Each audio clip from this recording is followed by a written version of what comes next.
새 이름을 기록한 것이 있나니 받은 자밖에는 그 이름을 알 사람이 없느니라. 아멘. 강사 목사님을 소개 올립니다. 경기도 파주시 조리면에 위치한 오살리 기도원 원장님이신 김원철 목사님이십니다. 오늘 본문 중심에서 믿음을 지킨 사람들이라는 제목으로 말씀을 섭니다. 할렐루야. 박수로 환영하며 하나님께 영광 올려드립니다. 할렐루야. 주님 은혜 감사합니다. 변함없이 주님을 사랑하는 성도들 성산에 올라와서 주님께 기도하고 경배하고 찬양하고 주님을 예배하도록 축복하시니 감사합니다. 하늘문 여시고 신령한 하나님의 은혜 부어 주시옵소서. 예수님의 이름으로 기도합니다. 아멘.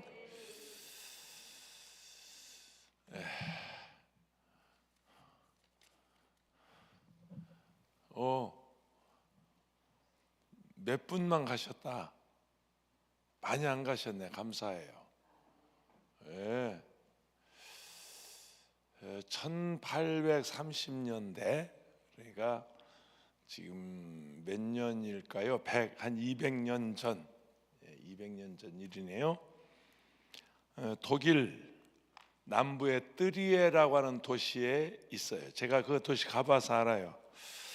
2차 세계대전 독일 전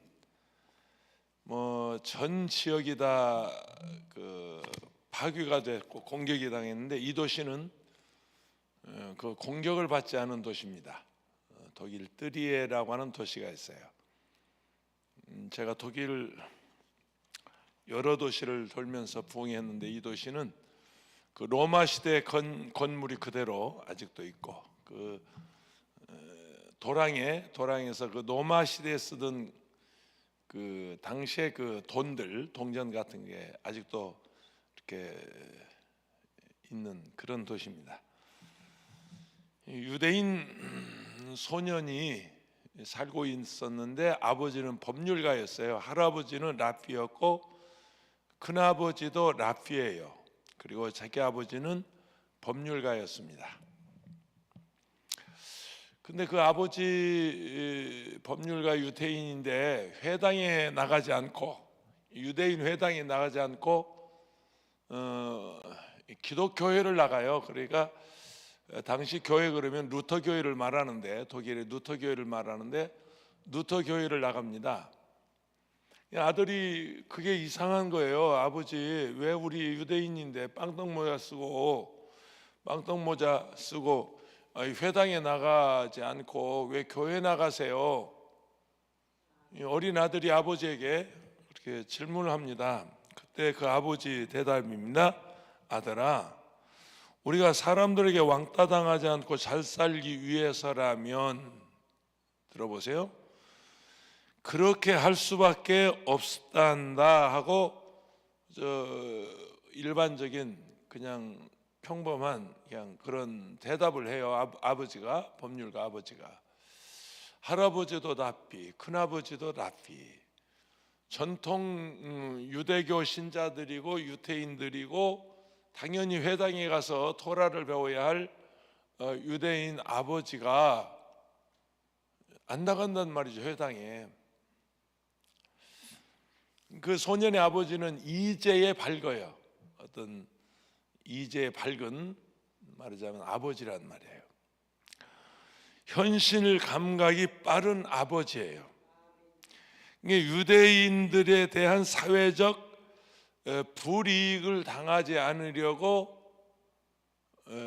이렇게 루터 교인이 된 거예요. 무슨 얘기인지 알겠죠? 당시 유대인들 2차 세계대전 때 600만 명 죽었으니까 유럽에서 유대인들이 왕따 당하는 그런 시절이었으니까 아마 충분히 그 아버지 입장에서는 이해할 만한 그런 일일 수 있어요. 그러니까 신앙생활을 삶의 수단으로 생각했어요. 삶의 방법으로 생각했어요. 그러니까 루터 교회를 다니지만 전혀 그 아들에게 유대인이지만 아들에게 신앙적 영향을 전혀 주지 못했어요. 여러분 참 중요한 얘기인데요. 아들은 6살 때 유아 침례를 받았고, 그러나 신앙으로 믿음으로 자라지 못했어요.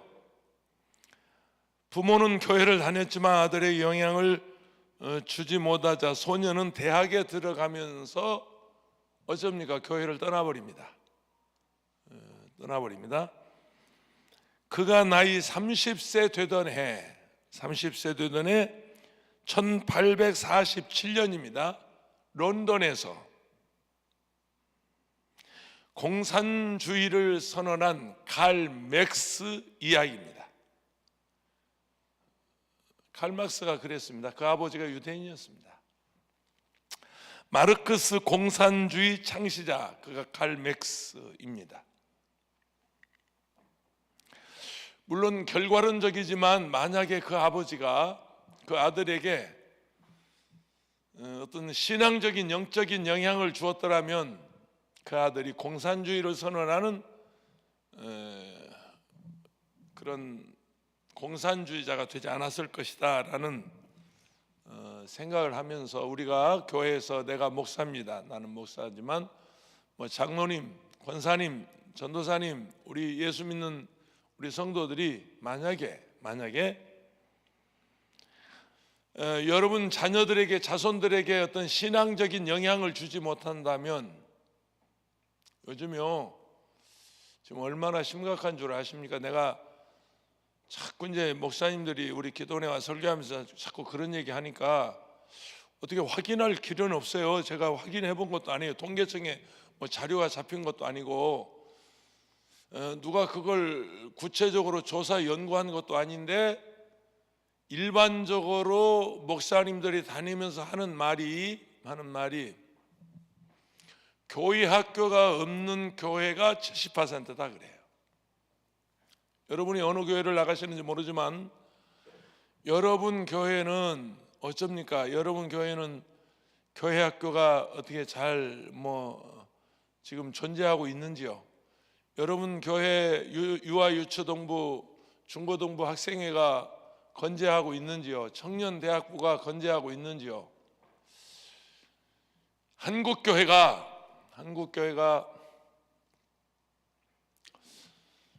지금처럼 말이죠, 이렇게 인구 절벽 시대 정말로 없어요. 학생들이 없어요. 아이들이 없어요. 교회 가봐야 아이들이 없어요.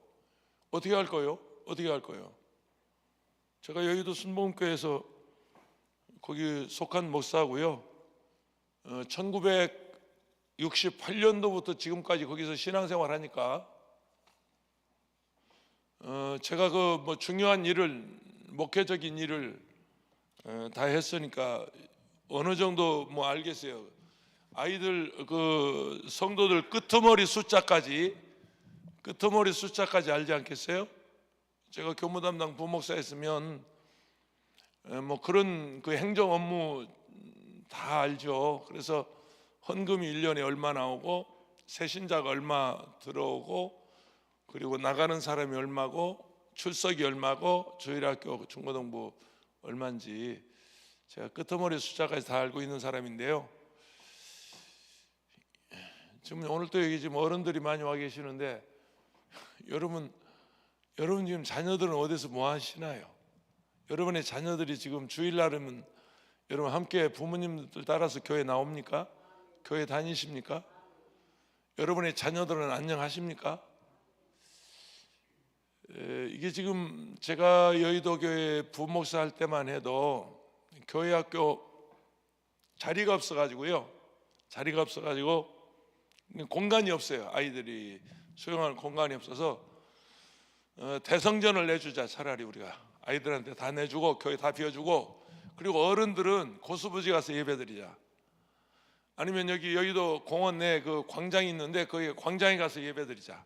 그리고 이 교회 이 건물 전체를 아이들한테 내주자. 그랬다가 맞아 죽을 뻔했어요. 그 말했다가 장로들한테 맞아 죽을 뻔했어요. 부목사 또라이라고. 금연실 만들어 주자고 그랬다가 완전히 내가 미친뱅이 됐어요. 교회 안에 금연실, 믿지 않는 남편들, 자식들, 어머니 아버지 모시고 와서 그런 그 뭐 담배라도 한 대 쪽 빨도록 금연실 만들어 주자고 그랬다가 나 교회에서 쫓겨날 뻔했습니다. 완전히 내가 또라이 되고 미친뱅이 된 적이 있는데, 어른들은요 정말이에요. 어른들은 고수부지에서 예배 드려도 나오죠. 어른들이 나오죠. 주일 나오죠. 공원 내에서 예배 드려도, 주일 예배 드려도 안 나올 사람 누가 있어요? 다 나오죠. 아니 공간이 없어서 여기서 예배 드린다는데 나는 뭐 건물 아니니까 나 안 간다고 그럴 어른들이 누가 있어요? 어른들은 그래요. 근데 아이들은 얼마나 막 속이 터지는지, 공간은 없고 그래서 대성전 본성전 비워주자고 그랬다가 정말로 쫓겨났습니다.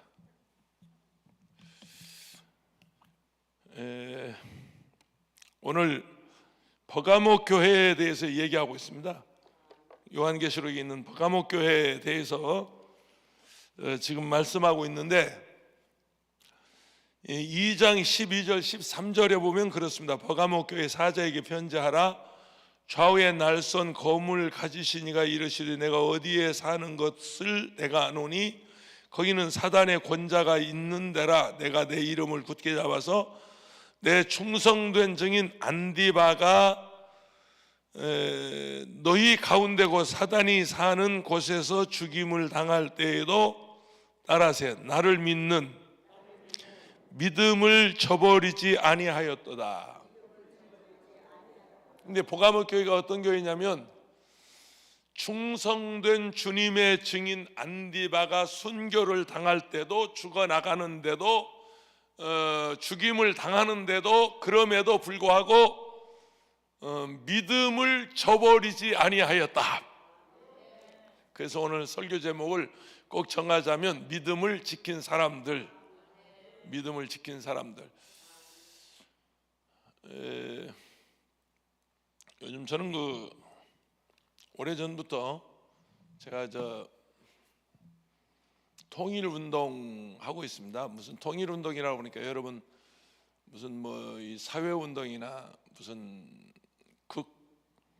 좌파나 우파로 뭐 그렇게 생각하지 마시고요. 저는 제 손주가 누님의 손주면 제 손주입니다. 맞습니까? 제 손주가 천안함 복짐 때 그 46 장병 중에서 6구 시체 못 찾았어요. 그 시체 못 찾은 아이 중에 하나가 제 손주입니다.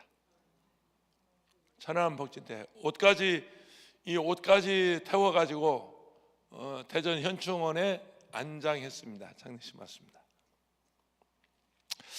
그때부터 저는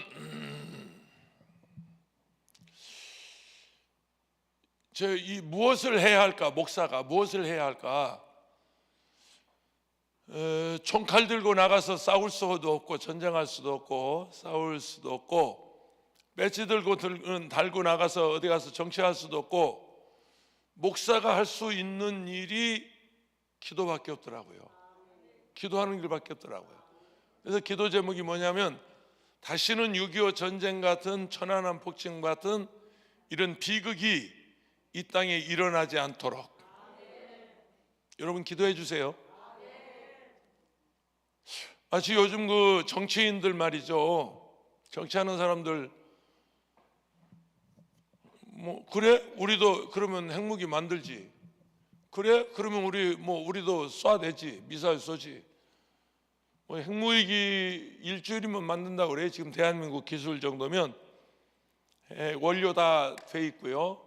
원자력 발전소가 있기 때문에 거기서 나오는 폐기물 가지면 충분히 일주일이면 핵무기를 만든대요. 핵폭탄 만들고요. 내 말이 얼마나 정확한지 내가 모르겠습니다만은 제가 정근모 박사님이 저희 친구 형이고요. 이 기도원에 정근모 박사님이 과기처 장관 몇 번 하신 정근모 박사님이 우리 이 강남 금식기도원 세우고 미국에서 와가지고 처음으로 여기서 간증하신 분이 정근모 박사입니다. 과기처 장관 제 친구 형이고요. 그 당시에 한국 원자력 기술 연구소 사장, 한국 원자력 한국 전력 주식회사, 한국 전력 주식회사 기술 한국 전력 기술 사장으로 계실 때, 그때 이제 모시고 와서 왜 여기를 모셨냐면, 여기서 1시간 간증하시고 이 앞에 지금 저 댐이 있잖아요. 이 저 청평댐이 그게 참 위험한 댐이었어요. 지금은 이제 아래 다리가 놓아졌지만, 거기로 우리 이 기도원 버스가 드나들고 우리 자동차들이 드나들고 다 거기를 댐을 건너서 왔거든요. 근데 댐을 건널 때마다 그 자동차의 그 무게, 울림, 그 진동에 의해서 이거 언제 무너질까, 언제 이거 무너지지 않을까 하는 늘 불안한 생각이 들어서 이 아래쪽으로 다리를 하나 놨으면 좋겠다. 그러니까 그걸 뭐라 그러지? 대체 다리, 대체 교량을 놓아야 그 위에 있는 그 댐, 청평댐입니다. 청평댐이 좀 이렇게 오래 갈 수 있겠다 싶어서 이제 이거 어떤 그 아이디어를 제공하느라고 모시고 와서 여기서 간증하시고 식사하신 다음에 여기를 들어봤는데, 그때 이제 내가 제안한 것은, 내가 여기 있었거든. 여기 내가 담임하고 있었거든. 내가 남이 아니요. 그때 이제 점심 먹고 대접하고 나가서 여기를 이제 보여드리면서 이 기도원 앞으로 다리를 놓으라고 그랬거든.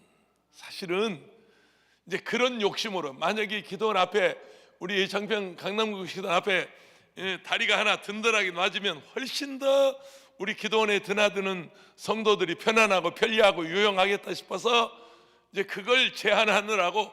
근데 이미 그런 계획이 있었어요. 대체 다리를 하나 놔야 된다. 청평대가 충분히 그거 위험하니까 놔야 된다. 그런 계획을 가지고 있어서 현장을 구경시켜드리고, 그리고 이제 아래로 놓으라고 그랬더니 저 위에다가 따놓았네.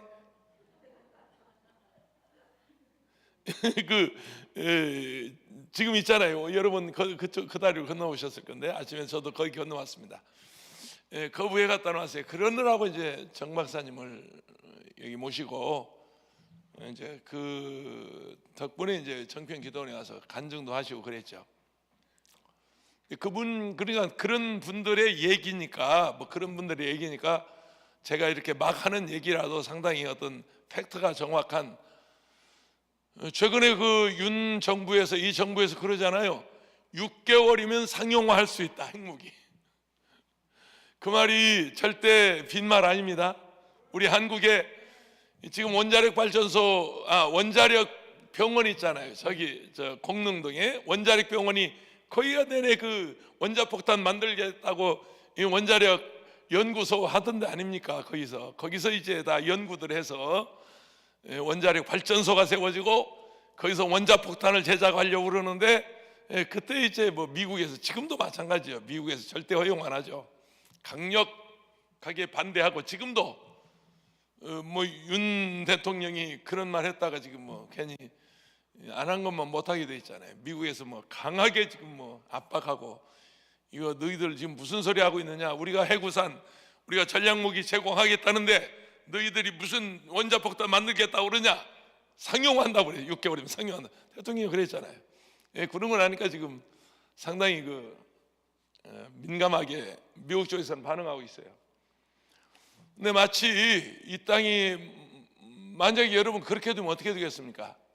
혹시 군사 전문가들이 계시는지 모르겠지만, 만약에 대한민국에 6.25 전쟁 같은 전쟁이 또 한 번 일어나면 이 대한민국은 이 존재 자체가 없어져 버립니다. 이 대한민국은 완전히 못 쓸 땅이 되어버리고 사람들이 못 사는 땅이 되고, 왜냐하면 전쟁이 일어나면 이제 원자폭탄 쓸 거거든요. 아니, 원자폭탄 아니라도 원자력 발전소 몇 개만 터뜨려도 이 대한민국, 이 남한 일대 못 씁니다. 원자폭탄을 북한에서 김정은이가 떨어뜨리지 않아도 지금 저 고리 아니면 영암 이쪽에 있는 원자력 발전소 한 2개만 터져도 대한민국은 못 사는 땅이 된다니까. 그 방사선 때문에 못 사는 땅이 되어버려요. 우리나라는 2번 다시 농담이라도 전쟁 운운하면 안 되는 나라입니다. 정말로 그렇습니다. 전쟁이 얼마나 큰 비극인데요. 그러니까 이 땅에 위에서 할 수 있는 일이 뭐예요? 하나님 앞에 기도하는 길밖에 없어요. 최근에 제가 작년 연말에 판문점 교회를 다녀왔습니다. 이제 제가 뭐 파주에 있고 거기 또 후배 목사가 담임 목사로 있고 그래서 성탄절 행사에 판문점 교회를 다녀왔는데, 여러분 우리나라가 얼마나 안전한 나라인가 한번 보세요. 디해무제, 그러니까 비무장지대가 중심으로 해서 북방으로 2km, 남방으로 2km, 4km입니다. 폭이 4km고 서부전선에서 동부전선까지 150, 휴전선 뭐 155마일 그러잖아요. 155마일이면 키로수로 몇 킬로나 될까요? 한 뭐 300km, 아니 155마일이면 1.6으로 계산하면 상당히 뭐 300km 이상 되죠. 그러니까 이 비무장지대 300km, 그 북방 2km, 남방 2km, 4km, 그 4km인데 이 4km는 우리 땅이지만 우리가 마음대로 못해요. 북한 땅이지만 북한이 마음대로 못해요. 여기 누가 지키는 줄 아세요? 유엔사가 지키고 있습니다. 이번에 그 판문점에 가서 성탄전 위로 예배 드리면서, 성탄전 위문 예배 드리면서 그 스웨덴에서 파견된 대장도 만나서 인사하고 점심도 같이 하고 그랬습니다만은, 아무튼 이 비무장지대 여의도 면적의 160배입니다. 여의도 면적의 160배 생태계 보고, 물론 그 안에는 지뢰밭도 있습니다. 지뢰밭이 있어서 아무나 못 들어가죠. 그런데 이게 이 땅을 여의도 면적의 160배나 되는 이 휴전선 155마일 디해무제 이 땅을 유엔사가 지키고 있어요. 유엔사가 만약에 이게 접경지역이면, 군사분계선이라면 유엔사가 그 사이에 끼어있지 않으면 아마 12번도 분쟁이 더 일어났을 것입니다. 근데 그 휴전선을, 디해무젯을, 휴전선 155마일을 유엔사가 딱 지키고 있어요. 그러니까 가서 진짜 설명 들어보면 이걸 이해하시면 대한민국은 세계에서 가장 안전한 나라, 안전한 나라, 절대 전쟁이 일어나지 않는 나라.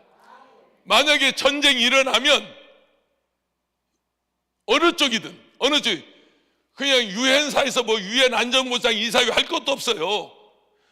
안전보장 이사회 할 것도 없이 그냥 유엔군이 투입이 되는 나라. 그 땅은 뭐 아무도 손을 못 대는 거예요.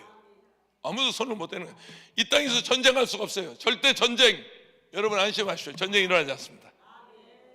만약에 대한민국에 전쟁이 일어나면 그건 기상천외한입니다. 절대 그렇지 않습니다. 그리고 접경지역 5km, 북방 5km, 그러니까 디해무제 4km 그 공간에서 북쪽으로 북방 5km, 남방 5km. 그래서 이게 이제 접경지역이라고 그러거든요. 그래서 이제 우리 파주 같은 데가 접경지역입니다. 파주, 연천, 철원, 나 이게 접경지역인데, 그 접경지역 양쪽으로 5km, 그러니까 10km. 적어도 이 공간에서는 전쟁이 일어날 수 없습니다. 전쟁 만약에 불장난하면 그 순간 망해버립니다. 그리고 우리나라 지금 군사력이 어느 정도냐면, 어느 전문가가 그러더라고요. 15분이면 평양을 초토화시켜버린대요. 얼마 전에 신문에 떴더라고요. 정은이가 숨어 살고 있는 지하 벙커, 그 정은이 동선까지 전부 지금 잡히고 있어요. 신문에 그거 났어요, 최근에. 정은이가 어디 방가에, 어디 지하실에서, 어디에서 잠자고, 누구하고 잠자고, 어떤 여자하고 잠자고, 이게 그냥 잡힌다니까. 그게 잡혀요. 그것까지는 공개를 안 했습니다만은 정은이의 그 사저를 뭐 신문에 이게 다 떴잖아요. 그런 지금 세상에 우리가 살고 있는데요. 하여튼 두 번 다시 이 땅에 전쟁이 일어나면 안 됩니다. 그런데 그런 일을 이게 뭐 지금 어떻게 협상해 가지고 되겠습니까? 협상해 되겠습니까? 할 수 있는 게 기도밖에 없다. 그래서 제가 통일부 산하에 사단법인 한반도 평화통일재단을 설립을 해서 제가 거기 이사장으로 있는데, 최근에 이제 우리 이영훈 목사님이 평양 심장병원 이제 뭐냐면 심장병원 다시 재건하는데 민간 차원에서 그건 유엔 제자의 해상이 안 돼요. 우리 NGO 단체 사는 일이라. 또 하나 북한의 260개 인민병원 하나에 1억이면 진다니까. 260개면 한국 교회가 하나씩만, 큰 교회에서 하나씩만 맡아도 260개 단박이 지어요. 1억이면 짓는데요. 그래서 남한에서 전부 자재 싣고 올라가서 가서 조립식으로 딱 지어버리면 돼요. 그게 이제 인민병원입니다. 우리로 말하면 보건소. 260개 군에다가 그런 지금 운동을 지금 하고 있습니다. 그런 작업을 하고 있는데, 그냥 뭐 전쟁이 무슨 이렇게 하면 막 되는 것처럼들 얘기하는데, 절대 이 땅에서 전쟁이 일어나면 안 됩니다. 뭐 절대 안 되는 일이 전쟁입니다. 여러분, 아프가니스탄 전쟁으로 인해서 그 어려움 당하는 백성들 보세요. 두 번 다시 월남이 패망하고 나서 그 보디피플 수만 명, 수만 명, 수백만 명 그 바다에서 헤매는 그런 기억이 있지 않습니까? 우리는 그 일을 위해서, 그런 일을 하기 위해서는 이게 기도밖에 없다. 기도밖에 없다. 북한에 최근에 지난주 월요일, 우리가 월요일마다 기도회를 하거든요. 한반도 평화 통일을 위한 평화통일 염원 월요 기도회. 이게 독일이 통일되기 전에 동독 지역에 라이프치히라고 하는 유서 깊은 도시가 있어요. 교회 음악가 바흐가 활동했던 도시, 성 토마스 교회 지휘자로 있던 그 토마스 교회가 있고 니콜라이 교회가 있는데, 니콜라이 교회는 조그만한 그냥 교회입니다. 라이프치 동독 지역에, 지금은 뭐 통일됐기 때문에 독일 라이프치 그 성 니콜라이 교회인데, 이 교회 보네르그라고 하는 독일 목사님이 시골에서 목회하다가 보따리를 싸가지고 라이프치 도시에 왔어요. 도시에 와서 하나의 독일, 말하자면 하나의 독일을 위해서, 독일 통일을 위해서 이제 기도를 하기 시작하는데, 많이 참석 안 했어요. 4명, 5명이 참석해서 기도회를 했어요. 월요일마다. 그게 이제 유명한 그 월요 기도회인데, 월요 기도회에 참석을 했어요. 그때가 1982년도입니다. 82년도에 보네르그 목사님을 중심이 돼서 동독 지역 라이프치히에서 월요 기도회가 시작이 됐는데, 이게 나중에는 시민 운동으로 확산이 돼요. 뭐 처음에는 4명, 5명 소수가 모여서 월요일마다 독일 통일을 위해서 기도했습니다. 그런데 세월이 가면서 한 7년 후 1989년도에 7년 후에는 이게 시민 운동으로 확산이 돼가지고 3만 명, 5만 명, 나중에 15만 명까지 모이는 그런 거창한, 말하자면 요즘 뭐 우리 광화문에서 하는 촛불 시위, 촛불 운동, 그렇게 이제 확산이 됩니다. 시민 운동으로. 그렇게 한 7년 기도하고 나니까 1979년 기가 막힌 일들이 벌어져요. 공산정권, 그러니까 동독 지역의 동독 공산당 호네이커라고 하는 사람이 서기장인데, 공산당인 서기장이 최고거든요.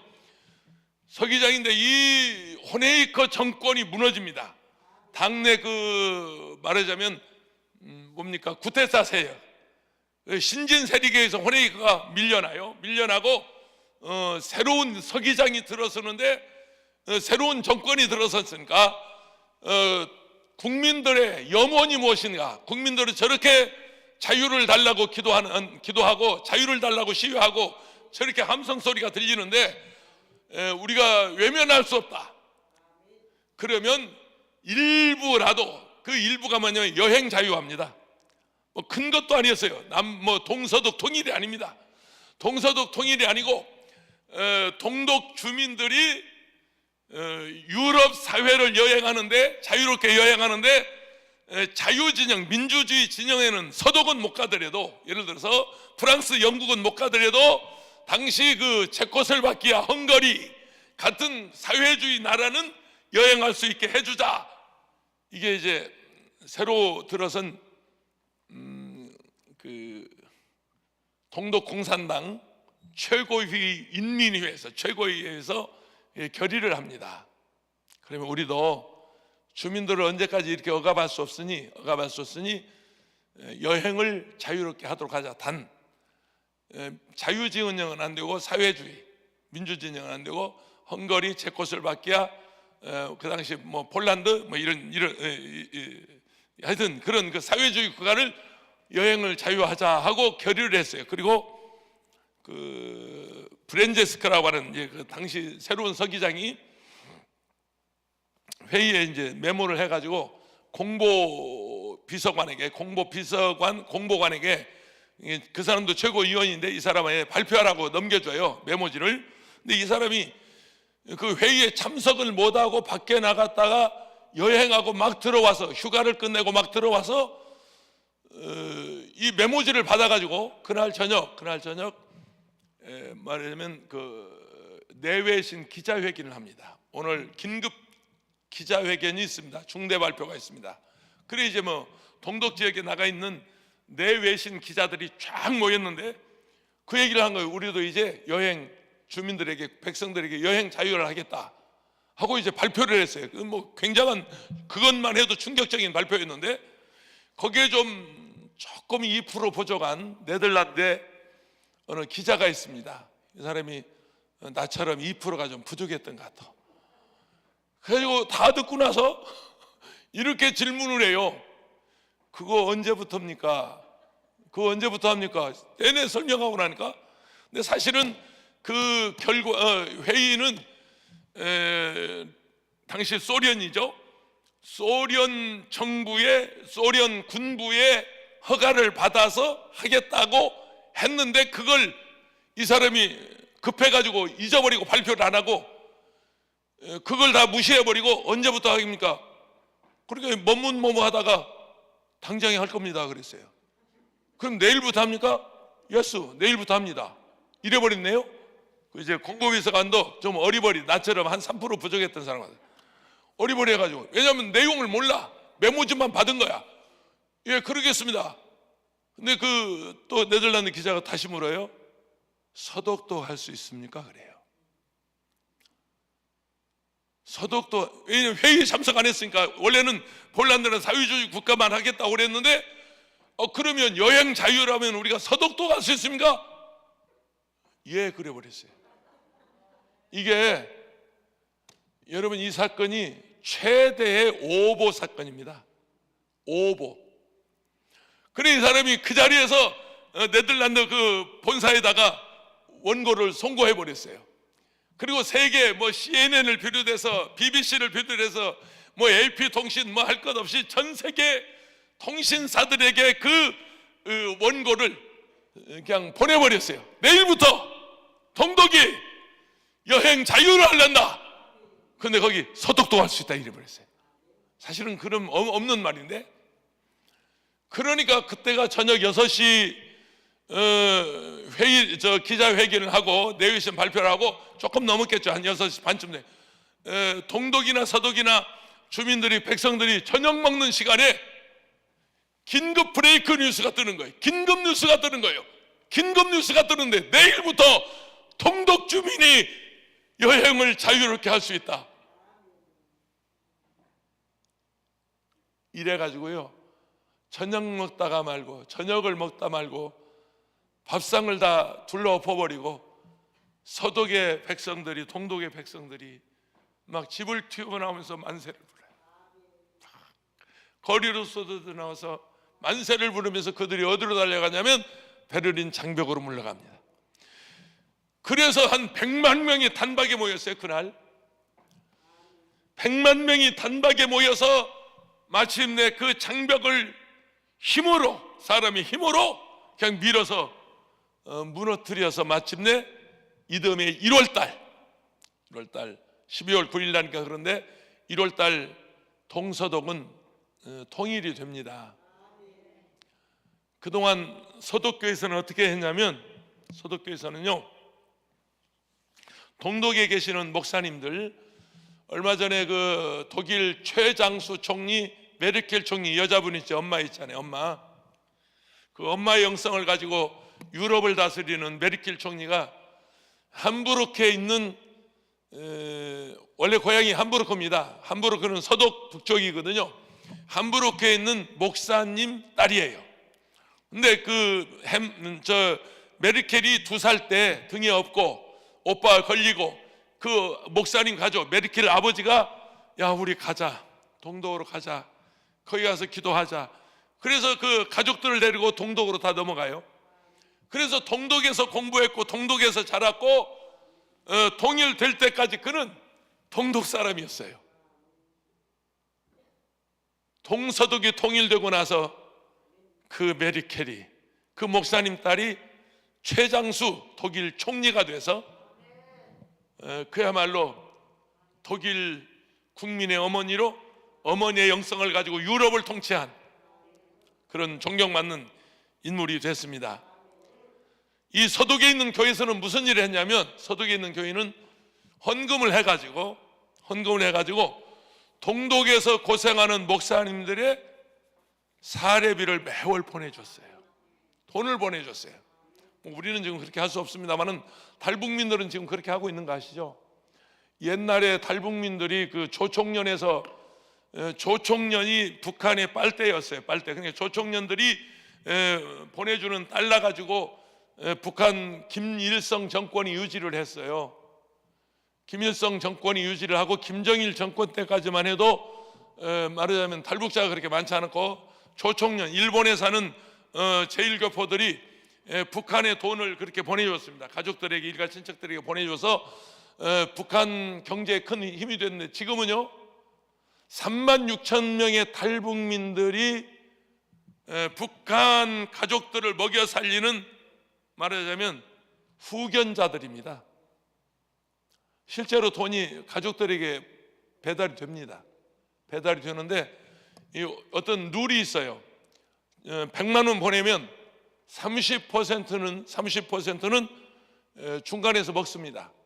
심부름하는 사람이 먹고, 그 전달하는 당에서 먹고, 그 관련된 사람들이 먹습니다. 그리고 70%, 100만 원 보내면 70만 원은 가족들에게 갑니다. 가족들에게 갑니다. 한번 보내보실래요? 북한에 가족이 있으니까요. 핸드폰이, 지금 북한의 핸드폰이 몇만 대냐면 한 600만 대 핸드폰이 있습니다. 북한 웬만한 사람은 핸드폰 다 가지고 있고요, 인터넷 다 하고요. 장마당에서 한국의 드라마를 비롯해서 K-팝을 비롯해서 한국의 무슨 영화를 비롯해서 거의 장마당에서 거래가 다 되고 있고요. 장마당이 북한 전역에 한 540개가 됩니다. 근데 장마당에서 지금 그런 것들이 다 거래되고 있고요. 한류 열풍이 지금 북한에 불고 있습니다. 한류 열풍이. 그 탈북자들이 지금도 그렇게 돈을 보내는데, 당시 그 동독은 이렇게 했습니다. 서독 정부에서 동독에 있는 A 목사님에게 만불을 보냅니다. 만불을. 그러면 당시 호네이커 정부, 동독에 있는 공산 정권에서 70%를 떼먹었습니다. 100만 원 보내면 70만 원 떼먹었어요. 그리고 30만 원은 그 본인에게 돌아가도록 그렇게 했습니다. 그걸 돈을 보내는 서독에서도 알았고, 언론도 알았고, 관계자들도 알았고, 모든 사람이 아주 말하자면 공공연하게 만불 보내는 70% 정부에서 먹는다, 독일 공산 정권에서 먹는다. 아마 우리 같으면 어떻게 하겠습니까? 우리 같으면 난리 나죠. 우리 같으면, 아니 인민들 먹으라고 쌀 보냈더니 그게 군량미로 썼다? 제 호주에서 그 운동을 하고 있는 제 후배가 있는데, 북한에 양식을 보내고 라면을 보내고, 그 고아들 정말 북한 처참합니다. 북한은 땅이 저주받아서 그렇습니다. 북한은 땅이 저주를 받았어요. 여러분, 무슨 얘기냐면 우리가 제가 지금 접경적 아닙니까? 내가 파주에 있으니까 접경적인데 오두산 전망대 가서 보면 저쪽에서 일하는 게 다 보이거든요. 그리고 그냥 자유다리 지나면 다 그게 북한 땅이니까 판문점 들어가면 뭐 인공기가 다 보이니까 다 뭐 거기 북한 땅이란 말이에요. 그게 무슨 뭐 남의 땅이 아니고 이렇게 우리가 이렇게 볼 수 육안으로 볼 수 있는 땅들이에요. 근데 신통망통 꼬부랑통, 내 말 좀 들어보세요. 대한민국은 연년이 풍년이고 북한은 연년이 흉년입니다. 연년이 흉년. 신기합니다. 태풍이 적어도 1년이면 이 우리 한반도를 지나가는 태풍이 22개 이상입니다. 22개 이상 평균 20개에서 30개, 적어도 25개 20개 이상이 태풍이 한반도를 지나가요. 중국도 지나가요. 말하자면 어디입니까? 동북삼성 거기도 태풍이 지나가는데 신통하게 신기하게 이 생선 가운데 토막처럼 북한은 태풍이 지나가지 않습니다. 그냥 38선 넘어 태풍이 사라져버리고요, 공해상으로 빠져버리고요. 그러니까 비가 오지 않아요. 별짓 다 했어요. 개토 작업을 했어요. 땅을 바꾸는 개토 작업을 해도 농사가 안 돼요. 인분을 갖다 부었어요. 그래도 비가 와야 농사를 짓지요. 비가 와야. 이게 연년이 풍년이야. 농사가 되질 않아. 땅이 저주를 받았어. 언제부터? 김일성이 신격화를 1970년대 했습니다. 1970년대부터 김일성이 절대화요. 그러니까 뭐 김일성이 말이 그냥 법이었어요. 절대자였어요. 그 다음에 1980년대 한 10년 지나서 80년대는 김일성이 신격화했습니다. 그를 신처럼 섬겼습니다. 1990년대 김일성이 우상화 작업을 했습니다. 그게 그 한 30년 동안 절대화, 신격화, 우상화, 북한이 김일성이를 마치 우상처럼 섬기고, 여러분 그 탈북민 중에 한 사람이 와서 간증하는데요, 왜 자기가 탈북했냐면 김일성이 그 시체를 두는 금수산 궁전을 만드는데, 그러니까 얼마가 들었냐면 우리나라 돈, 우리 한국 돈 한 3천억 원이 들어갔다고 그래요. 3천억 원. 이게 그 돈 가지면 인민이 2년 동안 보리밀을 사서 먹을 수 있는 돈이랍니다. 정확한 내가 금액은 조금 차이가 나겠습니다만, 제가 그 탈북민 얘기니까. 근데 이 사람이 거기서 나자빠진 거예요. 백성들이 지금 굶고 있는데 김일성이, 김정일이 인민궁전, 금수산 궁전을 만드는데 인민들이 2년 동안 먹을 수 있는 그 돈을, 그 양식을, 그 돈을 거기서 쏟아부어서 금수산 궁전이 완공되는 거 보고 자기는 이 땅은 살 땅이 아니구나. 그래서 이제 중국을 통해서 지금 한국에 들어와 있습니다. 목숨 걸고 탈출해서 들어와 있는데, 이 김일성이 일가를 그렇게 우상화, 30년 동안 우상화 작업하는 동안에 정확하게 굶어 죽은 사람이 350만 명. 여러분 장난 같죠? 아니 그 뭐 땅도 있고 그런데, 아니 땅이 저주를 받았다니까. 그래서 그 한국에 그 탈북한 그 사람이 나와서요, 한국 기상청에 자료를 뒤졌어요. 아니 어째서 이 남한 땅에 연년이 풍년이고 비가 이렇게 많이 와서 막 홍수가 나고 난리인데 왜 북한 땅은 비가 그렇게 안 왔는가 하고 태풍의 경로를 강의하면서요 가지고 왔더라고요. 기상청의 30년 자료, 태풍의 경로, 태풍에 지나간 자리를 가지고 왔는데 신통망통 꼬부랑통, 이놈의 태풍이 38선만 넘어가면 사라져버려요. 공해상으로 빠져버려요. 한 번 엄청나게 비가 왔는데, 그때가 뭐냐면 김대중 정권 때 비료를 보낸 적이 있습니다. 비료. 여러분 기억나시는지요? 김대중 정권에서 비료를 보내줘서, 야 우리도 이제 살게 됐다, 올해는 풍년 들겠다. 근데 그날 그 해는 그때 한국말로 그냥 한국산 비료 비료가 우리말로 찍힌 거, 쌀 푸대를 우리말로 찍힌 거 막 그대로 보낼 때 아닙니까? 쌀을 보내고 양식을 보내고. 김대중 정권 때 그랬어요. 엄청 퍼다 줬어요.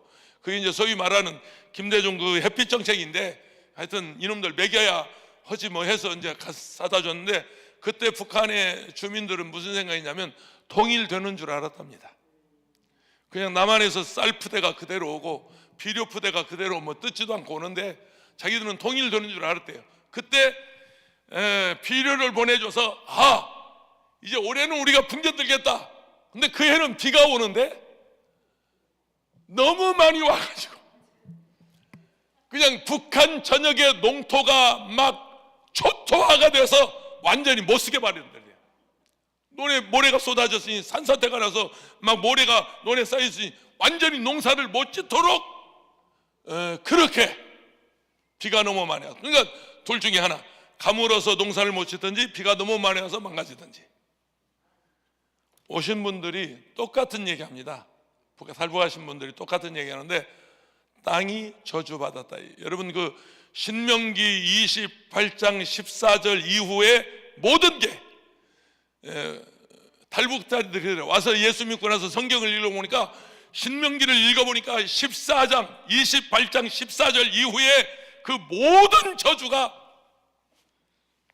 북한에서 경험했다는 거예요. 북한에서 경험했다는 거예요. 동독은 우리 서독에서 월급을 보내주면 떼먹는 줄 알았어요. 그러나 서독 언론은 한마디도 언급을 안 했어요. 왜 돈 떼먹었냐 그 말 하지도 않고 그냥 도와줬어요. 탈동독, 그러니까 우리처럼 탈북민, 동독에서 나온 사람들이 36만 명인데, 서독으로 넘어온 사람들이 뭐 쉽게 넘어올 수 있었으니까. 그런데 한 15만 명은 정부에서 케어했어요. 서독 정부에서 집도 주고 직장도 잡아주고 다 케어했어요. 20만 명은 서독에 있는 교회들이 전부 품어줬어요.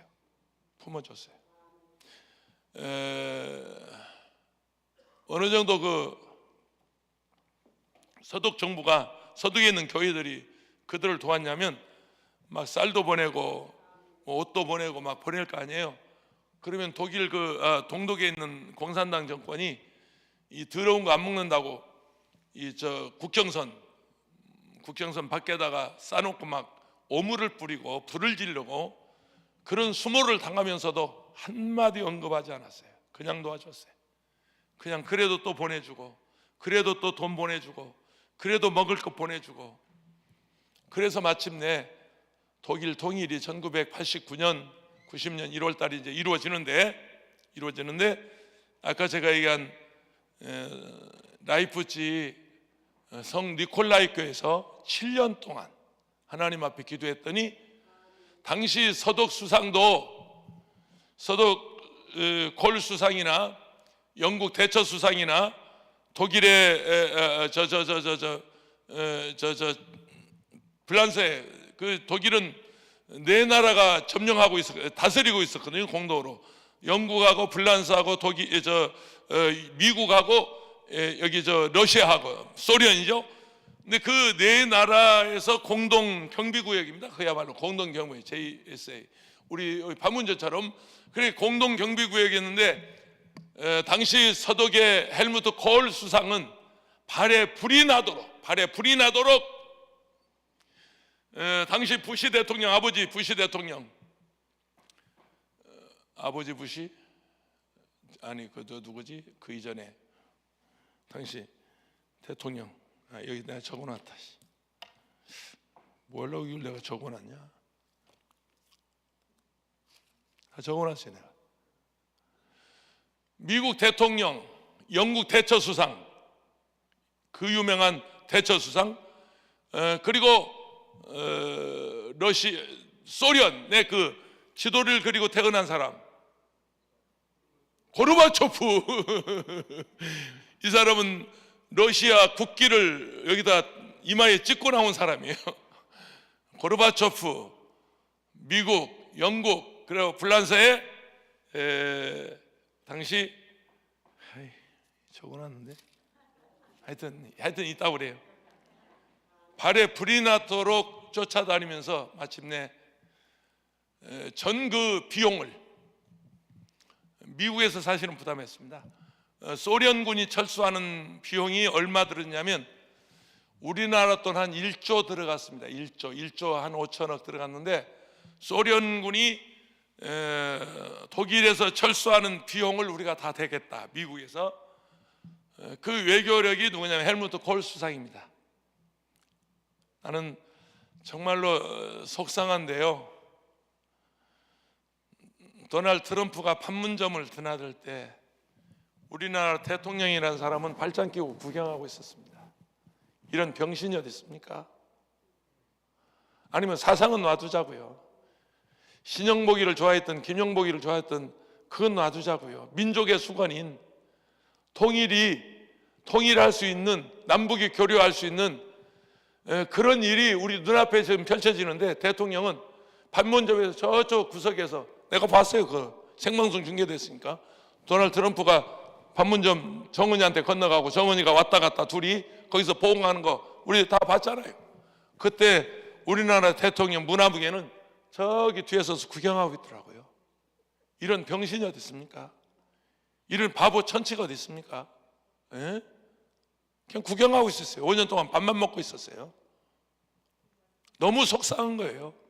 제가요 북한에서 원했습니다. 북한에서 금강산의 기독교 수양관 복원해 주세요. 오케이, 북한에서 원한 겁니다. 이런 말을 하면 되나? 이 정부 간에 합의해주는 사람, 근데 안 됐으니까 해버려, 까버려. 됐으면 내가 여자 입 다물어.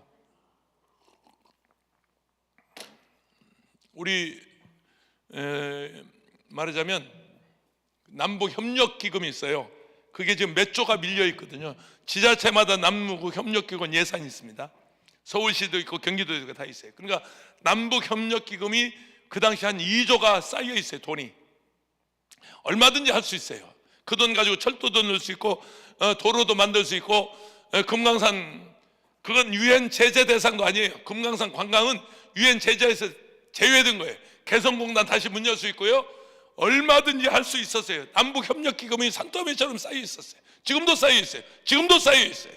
당시 통일부 장관 조아무개, 내가 얼마나 열받았으면 회의 끝나고 그 자리에서 들이대고 막 길거리에서 멱살은 잡지 않았습니다. 통일부 장관을 내가 장관 멱살까지 잡으면 되겠습니까? 막 삿대질을 하면서 당신 뭐 하는 거냐고 내가 막 질러대고 그랬는데요. 그때 남북 합의에 의해서 금강산의 기독교 수양관, 신계사가 금강산에 있는 대한불교 조계종 신계사 불교입니다. 절간이 그게 복원됐어요.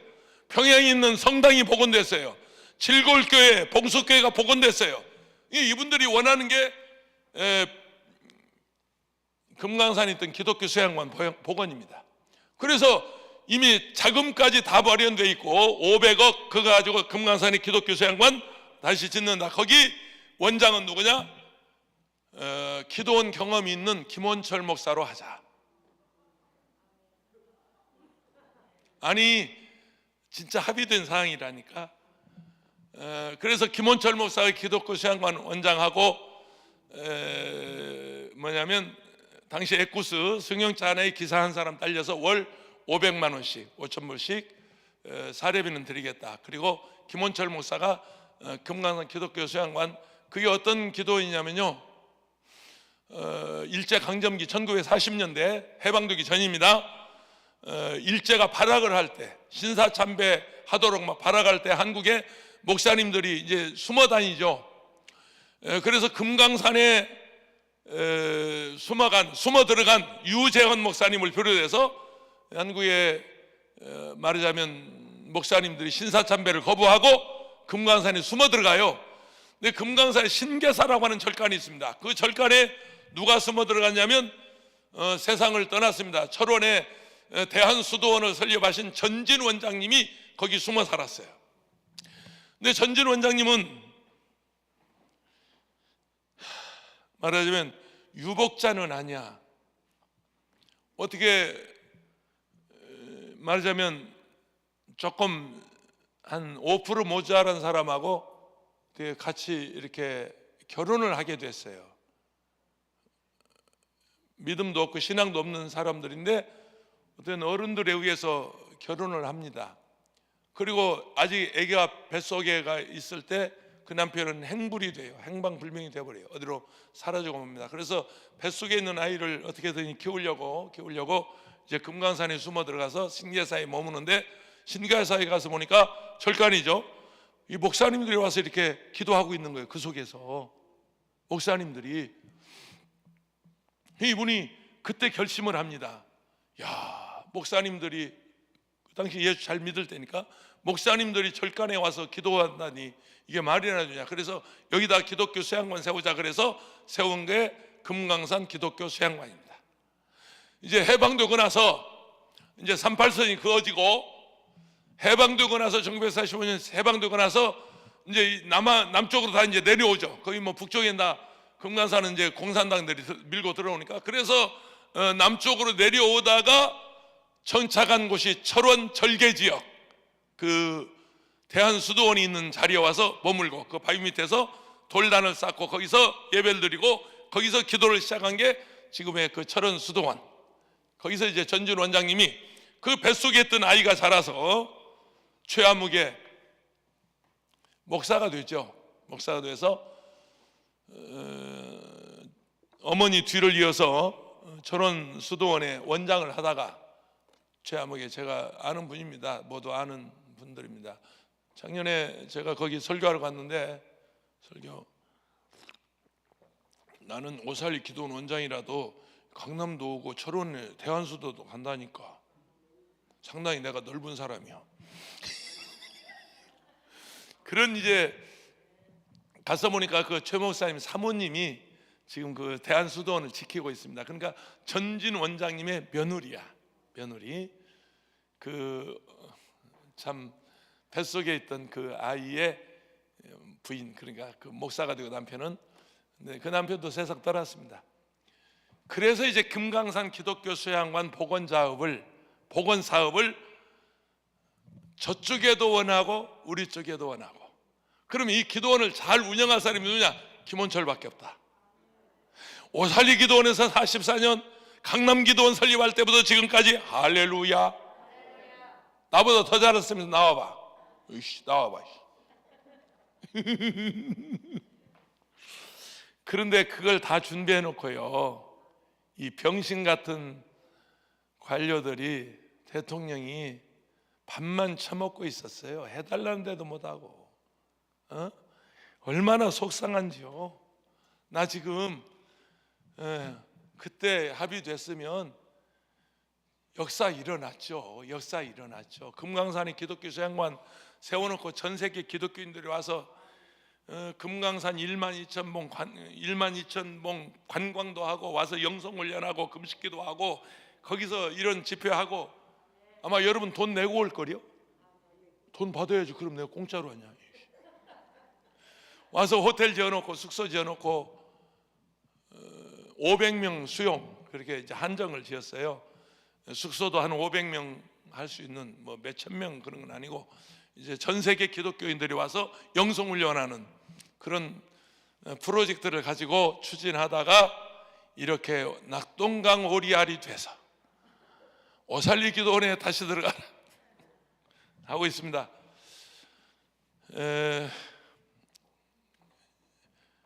지금도 북한 지역에요, 그러니까 태초부터 기독교인들이 있습니다. 태초부터 기독교인들이 있고, 이제 중간에 들어간 기독교인들인데, 이분들이 주로 어디 와 있냐면, 어저께 신문에 났는데 여러분 보셨는지 모르겠네요. 지난 며칠 전에 신문에 북한 노동자들이 지금 못 들어가고 있죠. 러시아 쪽에, 저 중앙아시아 쪽에 파견되어 있는 북한 노동자들이 일하고 자유가 없어요. 그런데 그들이 유일한 희망을 삼는 게 예수 그리스도입니다. 그들을 전도해가지고요, 그들이 버텨낼 수 있는 게 기독교의 힘이고, 그들을 케어하는 게 교회들이고, 그들이 힘이 뭐냐면 하나님이 우리와 함께 하신다. 우리가 지금 자유가 없고 우리가 이 고통스럽게 힘들게 살아가고 노동하고 살아있지만 하나님이 우리와 함께 하신다. 그 믿음 하나 가지고 중앙아시아에서 러시아에서 벌목을 하고 노동을 하는 그 북한의 노동자들이, 우리 한국 사람들이 그 북한 노동자들에게 복음을 전하는 한국 순교자의 소리, 거기에 온 편지들을 보면요, 감동이에요. 감동이에요. 그분들을 도와줬더니 그분들이 감사하다고 하는 편지를 이제 그 한국 순교자의 소리, 여기에 이제 관계자들한테 보내서 그들의 간증이 며칠 전 국민일보에 기사화된 적이 있습니다. 일부 기사화된 적이 있습니다. 익명으로 기사된 적이 있습니다. 북한에는 그래서 노동자, 해외 나왔다가 예수 믿고 들어간 사람들이 북한에 들어가서 신앙생활하고요, 원래부터 있던 할머니 할아버지 때부터 있던 교인들이 거기서 신앙생활하고, 그런 교인들이 얼마나 되냐, 약 30만 명으로 추정하고 있습니다. 실제로 있습니다. 여러분, 이면수 목사가 949일 동안 북한에서 노동형을 받고 사형 선고 받았다가 하도 미국에서 뭐라고 하니까 노동교화형으로 바뀌어서 949일 동안 북한에서 말하자면 교도소에서 노동을 하는 노동교화형입니다. 노동교화형. 그걸 받고 기적적으로 살아나오신 분인데, 캐나다 수상이, 캐나다 국민들이, 캐나다 상하원이 캐나다 국적을 가지고 있거든요. 한국 사람이지만 막 항의를 하고 서한을 보내고 막 전용기를 보내고, 그래서 그 이면수 한국 사람이지만 한국 대통령 가서 냉면만 처먹고 오고요. 미쳐요. 나 미쳐요. 지금 우리 백성들이 거기 지금 억류되어 있는 선교사들이 지금 얼마나 많이 있는데, 이 병신들이 가서 내 백성 내놔라, 우리 목사 돌려달라, 그 말 한마디 못하고 냉면이 목구멍으로 넘어갑니까? 얼마나 열받았으면 그 소리 했겠어요? 응? 아니, 냉면이 목구멍으로 넘어갑니까? 평양에서 냉면 먹는데 어떤 놈이 그랬잖아요. 냉면이 목구멍으로 넘어가? 내 백성이 지금 거기서 고통당하고 있는데, 거기서 지금 억류되어 있는데, 어떻게 내 백성 내놓으라고, 우리 아무개 목사 돌려달라고, 아무개 선교사 돌려달라고.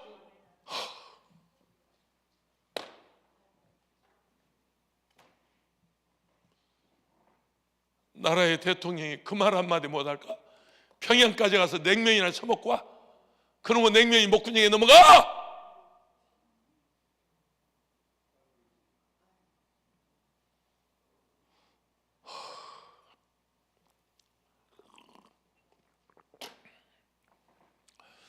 목숨을 걸고요, 북한에서 바로 그 전주환에 지금 어디입니까? 구로동에서 디지털단에서 목회하는 달북 목사님이 계시는데요, 달북에 와서 장신대 졸업해가지고 목사가 돼서 지금 통합적 목사로 거기서 사역하고 있는 분이 있는데, 자기가 2번이나 강제 북송이 됐대요. 2번쯤 되면 완전히 죽는 거거든요. 사형 선고거든요. 그런데 그 하나님의 은혜로 2번 다 북송됐는데 또 2번 다 탈북을 해서 제3국을 거쳐서 한국에 와서 장신대학을 졸업하고 지금 목회하는 목사님 얘기를 들으니까, 지금 그분들은요, 탈북자들이 36,000명인데 이 36,000명이 지금도 내래 죽어도 가겠습니다. 예수 믿고 거듭난 그 탈북자들은 거의 예수를 믿습니다. 남한에 올 때까지 중국 접경 지역에서 전부 주님을 영접하고 말씀 공부를 그렇게 해서 탈북자들 80%가 남한 정부에, 우리 정부에 넘어오기 전까지는 80%가 예수를 믿습니다. 그 접경 지역에 사역하는 그런 그 전문 사역자들의 훈련을 받아서 그렇게 넘어옵니다. 그런데 남한에 와서 보니까 한국 교회가 그들을 수용하지 못합니다. 왜 탈북자에게 돈 주냐고 말합니다. 좀 주세요. 괜찮아요. 그 사람들 아무것도 없어요. 일할 줄도 몰라요. 정부에서 주는 거 그동안 습관이 됐어요. 얻어먹고 사는 게 습관이 됐어요. 멀쩡한데 왜 우리가 돈 주냐고 말합니다. 아니요, 그래도 좀 주세요. 그래도 도와주세요. 그분들이 여기 와서 부모가 있습니까? 형제가 있습니까? 가족이 있습니까? 일가 친척이 있습니까? 무슨 뭐 학연이 있습니까? 지연이 있습니까? 무슨 뭐 혈연이 있습니까? 아무 연구 없이 오직 하나님 한 분 믿고 사는데 여러분이 좀 도와주세요. 우리 여의도 순모 평양대교구에 주일날이면 450명, 500명이 모여서 그들이 지금 예배드리고 있습니다. 도와주세요. 도와주세요. 그분들의 신앙이 어떤 줄 아세요? 내래 죽어도 가겠습니다. 내 가족 구원하겠습니다. 내 가족 예수 믿고 천국 가야 합니다. 내래 죽어도 가겠습니다. 그런 각오를 가지고 신앙생활하는 우리 탈북 백성들, 나는 탈북민이라고 말하지 않고 북한 동포라고 말하는데 북한 동포들이 있습니다. 안디바가 예수 믿는 것 때문에 죽임을 당하는데 버가모 교회는 그래도 믿음을 지켰다. 죽어가면서도 믿음을 지켰다. 순고하면서도 믿음을 지켰다. 여러분 1903년 그러면 1902년 3년 2년이면 1884년 인천 제물포항에 언더우드 아펜잘레 선교사가 도착을 합니다. 그로 며칠 아니 그 며칠이 아니 몇 년 1902년입니다. 정확히 1902년인데 1903년 하와이 사탕수수 농장에 우리 이민을 가죠. 사탕수수 농장에 일하러 가죠. 당시 그 고종 황제 주치의였던 알렌 선교사님이 한국과 미국이 수교되면서 최초의 미국 공사로 임명이 됩니다.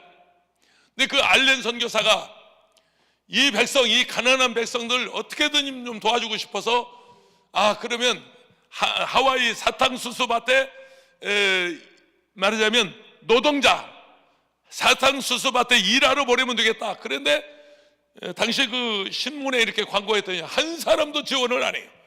돈 벌러 가겠다는 사람이 아무도 없어요. 그래서 이제 알렌 선교사님이 공사죠. 미국 최초의 공사인데, 한미 최초 공사인데 이분이 인천 내리교회를 갑니다. 내리교회 선교를 담당하고 있는 친구 선교사님한테 설명을 합니다. 이거 사탕수수 밭에 가서 일하면 금화로 돈을 주고 인건비를 주고 먹고 사는데 지장 없고 날씨는 좀 더웠지만 전혀 문제 없다. 교인들 좀 보내달라. 그래서 102명이 출발하는데 54명이 내리교회 교인들이었습니다. 인천 내리감리교회 교인들이었습니다. 그래서 최초로 세운 교회 그리스도 연합 감리교회, 이게 120년 전에 하와이에 세워진 최초의 우리 한인교회인데요. 얼마 전에 거기서 이제 뭐 기념식 했죠. 미국 이민 120주년 기념 대회도 하고 인천 시장도 가고 뭐 한국에 유수한 뭐 사람들이 가고 뭐 여기저기서 가고 저는 못 갔습니다. 그러니까 1980년대 90년 1890년이면 지금부터 120년 전에 우리 조선이 어떻겠어요? 얼마나 가난했어요? 얼마나 어려웠어요? 얼마나 힘들었어요? 그런데 그분들이 땀 흘려서 일한 품삯을 가지고 도산 안창호 선생을 도와줍니다. 독립자금으로 도와줍니다. 그분들이 도왔습니다. 하와이가 안창호 선생님의 그 독립자금을 되는 어떤 거점이었어요. 그분들이 그 더운 나라에서 땀 흘려 일한 노동 품삯을 가지고 독립자금을 해주고, 우리 대한민국도 MIT 같은 공업 대학이 있어야 되겠다. 공업 국가가 돼야 되겠다. 그래서 이공계 학생들을 길러내야 되겠다 싶어서 이분들이 거기서 노동한 노동자들이, 하와이 사탕수수밭에서 노동한 노동자들이 돈을 모아가지고 한국의 공과대학을 설립하라고 돈을 보냈는데 그 대학이 인하공과대학입니다. 이는 인천 할 때 인이고 하는 하와이 할 때 하. 그래서 인하대학교가 된 겁니다. 우리 백성들 애국자들입니다. 땀 흘려서 일한 돈 모아서 한국의 MIT 같은 그런 공과대학 세워달라고 물론 인천시에서 부지는 제공했고요. 일부 독지가들이 기부해서 인하대학교가 세워졌습니다만은, 그래서 인하대학교, 인천 할 때인 하와이 할 때하 인하대학교가 그래서 세워졌습니다. 1년 만에 한 6천 몇백 명이 그 하와이 당시에 기록해 보니까 그 노동자로 이민을 갔더라고요. 근데 그분들이 교회를 가는 데마다 세워서 지금은 미국 이민자들이 한 350만 명, 미국 동포들이 300만 명이 넘습니다. 350만 몇십만 명, 정확한 통계는 뭐 아닙니다만은 대략 한 350만 명, 곳곳에 교회를 세우고, 얼마 전 애틀란타 조지아에서는 한복의 날을 선포하고, 그리고 한복 축제를 하고, 한류 음식 축제를 하고, 그냥 극동방송국 목포팀이 가서, 그 어린 것들이 가서 춤을 추고 그냥 한복을 입고 절을 하고, 막 애틀란타가 아주 그냥 그날 미국 사람들이 뒤집어질 만큼 막 기립박수를 치고 난리를 치고, 그렇게 한국을 좋아하게 되고 한류 열풍이 미국에 불어오고. 그런데 우리 한국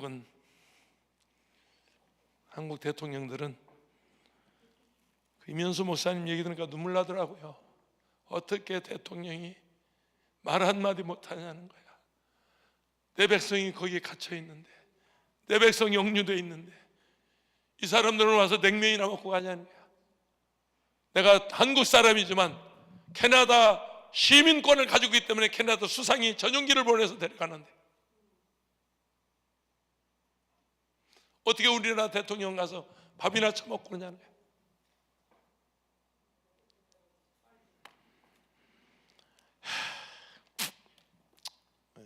그런 얘기 안 해야 되는데 하네. 에이씨, 근데 내가 뭔 얘기하다가. 지금도요, 요즘 저 아부다비 때문에, 아랍에미리트 때문에 괜히 윤 대통령 가가지고 말 실수하는 바람에 거기 가서 그런 말 하면 안 되는 자리예요. 왜냐하면 아부다비하고 이란하고 형제 국가예요. 원래 형제들이 다스리던 나라. 근데 종교적인 그런 이념 때문에 지금은 서로도, 특별히 이란은 핵무기 개발한다고 그래서 미국 제재하기 때문에 그렇게 지금 교류를 안 하고 사는 분이지, 거기 가서 적이라고 그러면 어떻게 해요?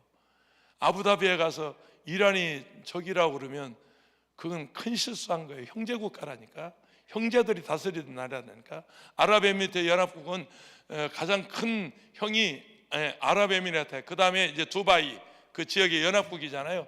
그건 다 형 동생들이 다 다스리는 나라들이에요. 그래서 그들이 연합해서 아랍에미리트 연합국이 됐는데, 거기 가서 이란을 적이라고 그러면 큰 실수한 거죠. 텔레비 프로그램만 봐도 그런 말 안 하는데, 텔레비 볼 시간이 없겠지 대통령이, 그지? 술은 마신 시간이 있어도, 술잔은 쇠주는 깔 시간이 있어도 텔레비 볼 시간이 어디 있겠어요? 텔레비 프로그램만 봤어도 거기 가서 그런 실수 안 합니다.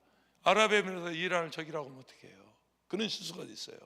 형제 국가라니까. 예. 우리나라 대통령들이 좀 우리 백성들을 위해서, 한반도의 평화를 위해서, 남북 통일을 위해서 조금 더 관심을 가져줬으면 하는 마음에서 오늘 두서없이 원고에 없는 얘기. 왜냐하면 이 버가모 교회 안디바 얘기하다가 지금 전 세계를 다 돌고 왔네. 나 참, 아랍에미리트까지 다 돌고 왔네. 전현직 대통령까지 다 나왔네 오늘. 아씨, 나도 이거 못 말리는 사람이요. 하루 종일 설교나 했으면 좋겠어. 나는 설교할 때가 가장 행복한 시간. 내가 우리 원장님한테 점심 먹으면서 뭐라 하면, 강사비 주지 마세요 그랬어요. 강사비 주지 마세요. 저기 하면 저 양반은 누구요? 누군데 하면 하는 거예요. 나는 정말로 안 받아도 됩니다. 다른 강사님들이 오셔도 저 기름값만 조금 주세요. 그래도 목사들은 옵니다. 강사비 때문에 이 기도원 오는 게 아닙니다.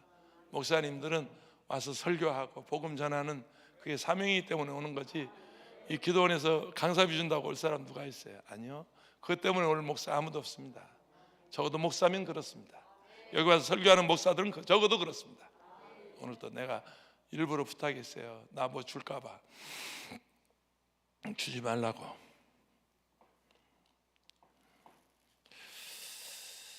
예, 우리 한반도 평화를 위해서 기도해 주세요. 남북 평화를 위해서 기도해 주세요. 평화 통일을 위해서 기도해 주세요. 해방되기 이전 3,042개 있었던 북한 지역의 교회가 복원되도록 기도해 주세요. 한경림 목사님 평생 3,042개의 교회를 가슴에 묻고 그 교회를 가슴에 품고 있다가 기도하시다가 천국 가셨는데 한경직 목사 기념관에 가면 그 교회 이름들이 다 있습니다. 3,042개 교회. 이 교회들이 복원되도록, 한반도에 평화가 오도록, 항구적인 평화가 정착이 되도록 기도합니다. 하나님 아버지, 두 번 다시 천안함 복침 같은 서해 교전 같은 6.25 전쟁 같은 일들이 이 땅에서 일어나지 않게 하옵소서. 이를 위해서 할 수 있는 것 우리가 기도밖에 없습니다. 하나님이 대한민국을 그렇게 지켜 주옵소서. 주님 오실 때까지 이 땅에 평화가 있게 하여 주옵소서. 남북이 전쟁하지 않도록, 누구라도 불장난하지 않도록 하나님이 도와 주시옵소서. 예수님의 이름으로 기도합니다. 아멘. 헌금은 해야죠. 와서 헌금 걷어주세요. 이기호 장로님 감사합니다. 헌금해 주셔서 감사합니다. 동생 기환이 회복을 위해서 예물 드렸습니다. 헌금 걷어주세요. 박희숙 권사님, 춘천 소양, 춘천에서들 많이 오시는구나. 춘천은 여기서 가깝잖아요. 헌금 걷어주세요. 그냥 해주세요. 춘천 소양 성결교회 맞아요? 원호 있던데, 이원호 있던데 그거 내 친구거든. 썩을 놈. 왜 그래 빨리 가. 한참 일할 나이에 갔어요. 부활절 알아.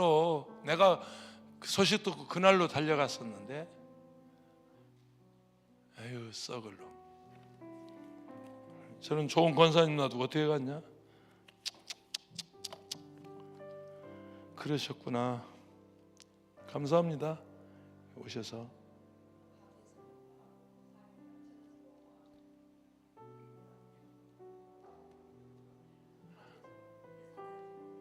예, 내 친구예요. 이원호. 천호동에 있을 때부터. 나 천호동에 나는 천호동 노타리에 있었고, 원호는 바로 무슨 병원 뒤에 거기 있었고, 우리가 그때부터 친구거든. 빨리 갔어요. 아유, 그놈은 목사가 정치하면 안 되는데 그놈 총회장 나와가지고 그 졸리는 시간에 운전하고 가다가 그냥 사고 났잖아. 아이씨, 지금도 한참 일할 나이인데. 자, 드린 예물 축복하겠습니다. 정성을 다하여 예물 드린 손길에 복 주시고 귀한 물질 하나님 사업에 쓰고 남아서 12바구리 가득하게 하옵소서. 우리가 이 땅에 사는 동안 물질 때문에 힘들거나 어렵지 않도록 재정에 기름 부어 주옵소서. 재물에 기름 부어 주옵소서. 축복하고 예수님의 이름으로 기도합니다. 아멘. 축도하고 동성기도하죠. 이제는 우리의 생명이신 예수님의 은혜와 아버지 하나님의 무한하신 사랑과 우리를 돕는 보혜사 성령님의 역사가 오늘 귀한 말씀 듣고 한반도 평화를 위해서, 남북 통일을 위해서 기도하기를 마음에 다짐하는 우리 성도들 머리 위에 지금부터 영원토록 함께 있을지어다. 아멘. 우리 합심해서 네, 다 주신 말씀 붙잡고 주여 성창하십니다. 다 같이 기도합니다. 주여, 주여, 주여. 하나님